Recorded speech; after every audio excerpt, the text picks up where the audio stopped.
welcome to another episode of Nate G219 to Hell But Back and Better, just after 4 o'clock on December 8th. Good morning, everybody. Hope everybody's doing good. Please hit that like and subscribe.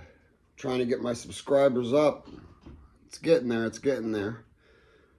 I'm also trying to work on my content and make it a little better, make it a little more interesting, because I've got comments.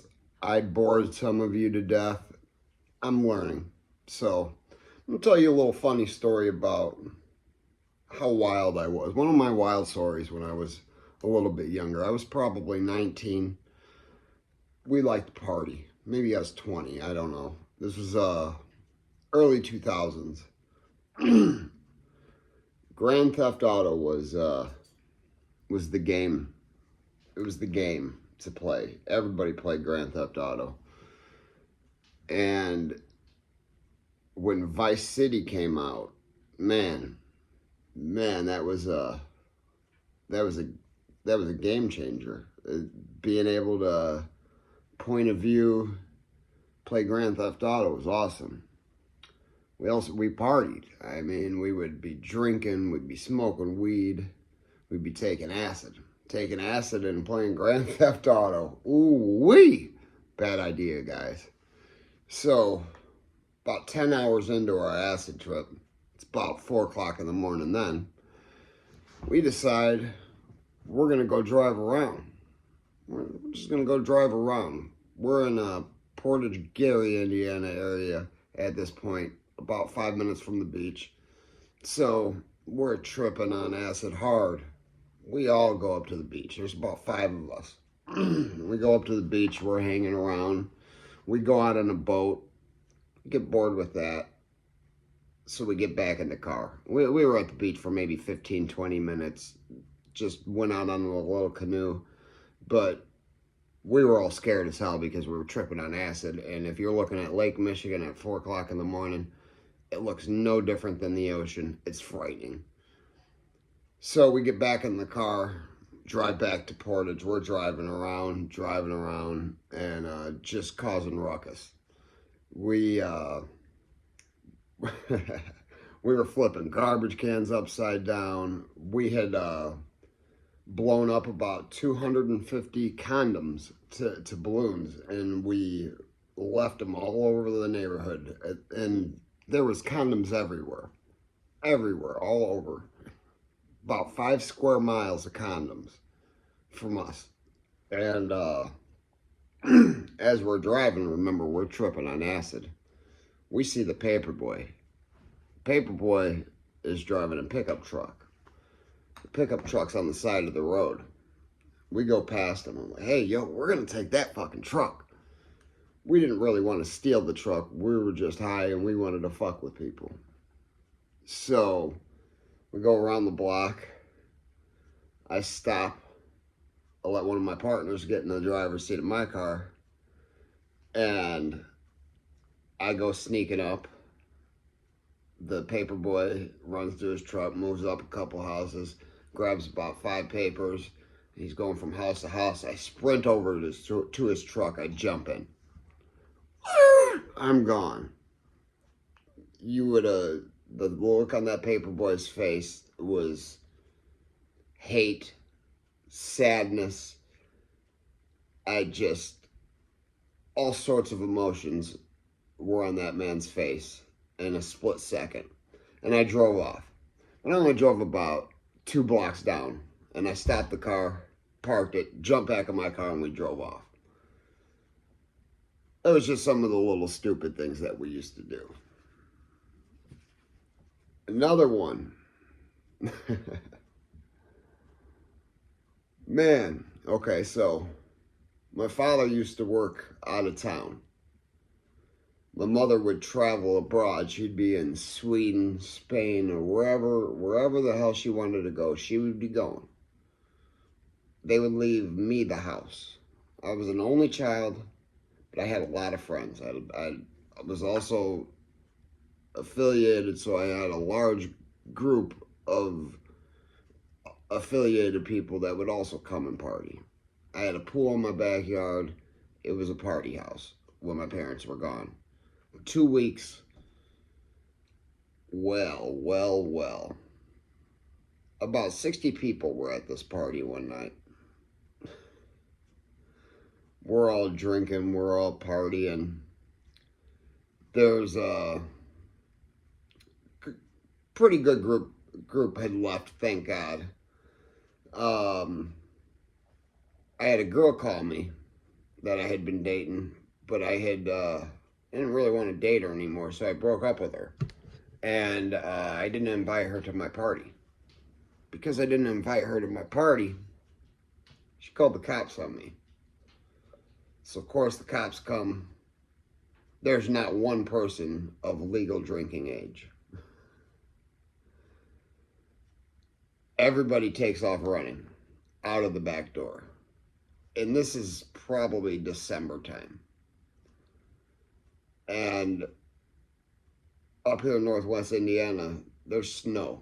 It might have even been January. I don't know. There was snow. It was cold. It was wet. Everybody goes running out the back door. They didn't have any shoes on. They left all the shoes at the front door because we had the no shoe rule. We had a white carpet and couldn't stain the carpet while my parents were gone. I was technically not supposed to be allowed to have people in the house. My father knew better. He just told me not to get the cops called. This is the only time the cops did get called on a house party. I did have neighbors call, real pissed off about the noise the previous night, but never the cops, except for this one time. Everybody runs.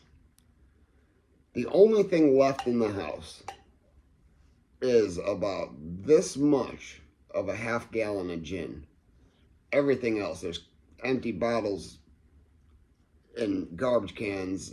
They're filled. The party's pretty much over, but there's still about a dozen of us that were partying. So I have to answer this door. Lights are on, music's going. It's very clear and very obvious that people are here, or somebody's here. I open the door. I'm drunk. I'm underage. I'm on probation. Worst case scenario for me possible. Cop walks right in. I didn't even open the front door, but he just let himself in.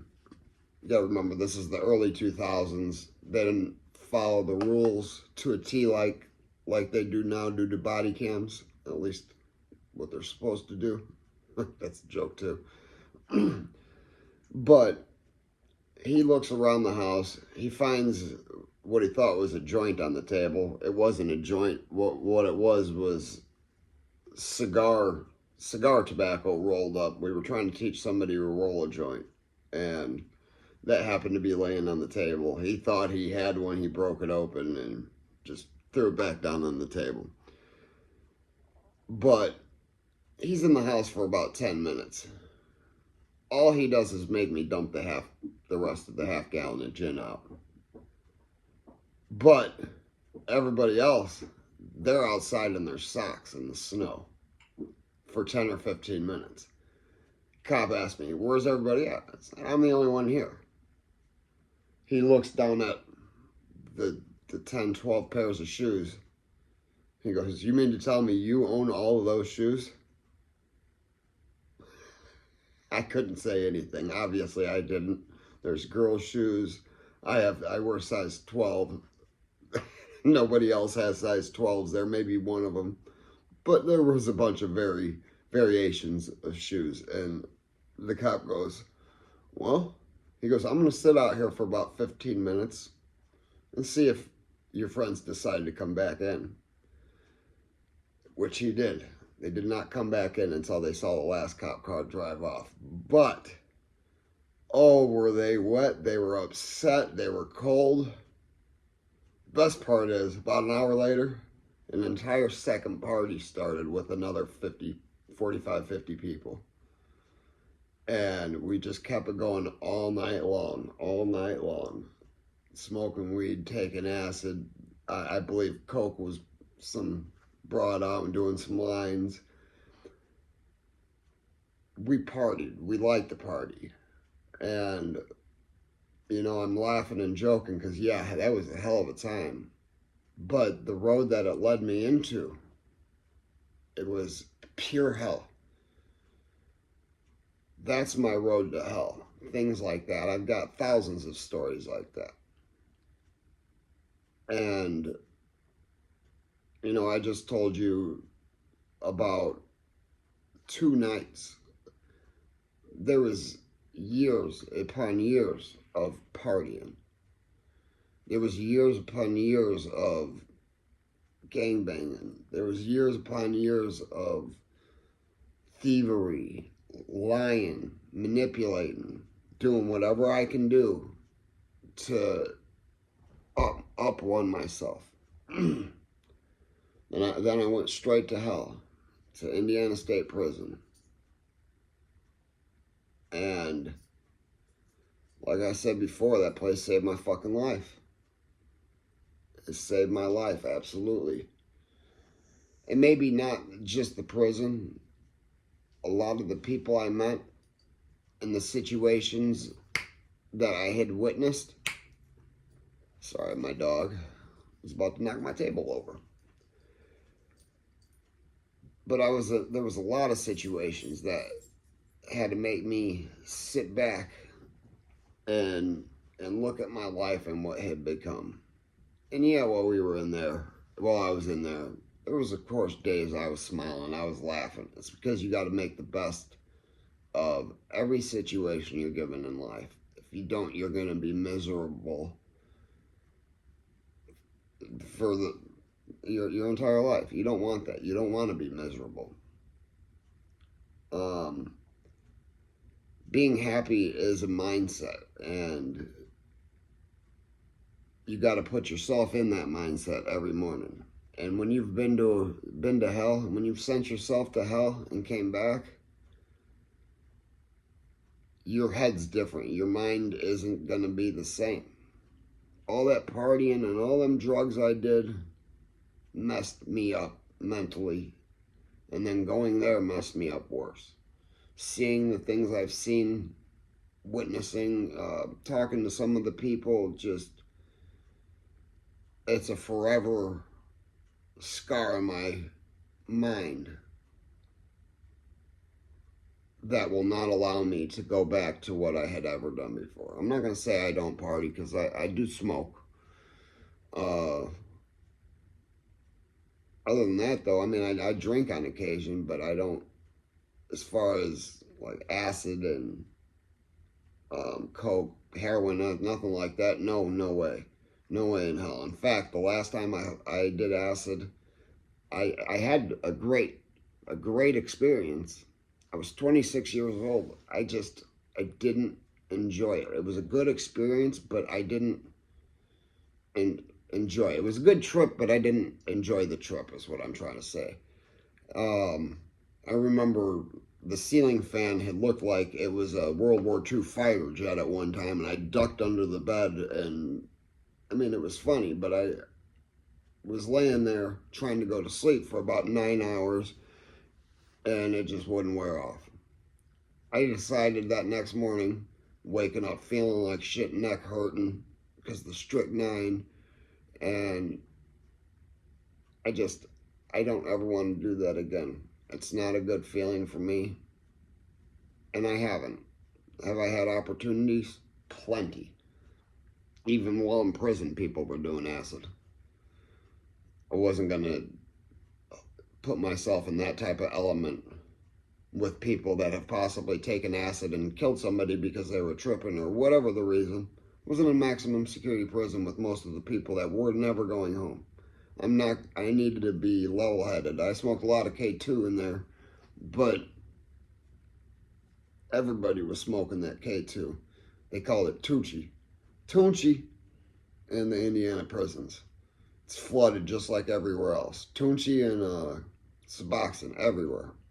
Of course, you do got your heroin and shit like that, but it's flooded with Tunchi and Suboxone. I smoked Tunchi all the time, and I do got another story that I'm going to tell you guys later on about some Tunchi experiences. In Indiana, a bad Tunchi experience, it's called pranking out. I've seen a lot of people prank out. But anyways, that's another video, just a little story about my experiences with my life, what led me to hell. I, like I said, had comments saying that nobody's seen stories on how I ended up where I ended up, or how I ended up on that path to go there. Well, that right there, I was partying like that for years, for so many years.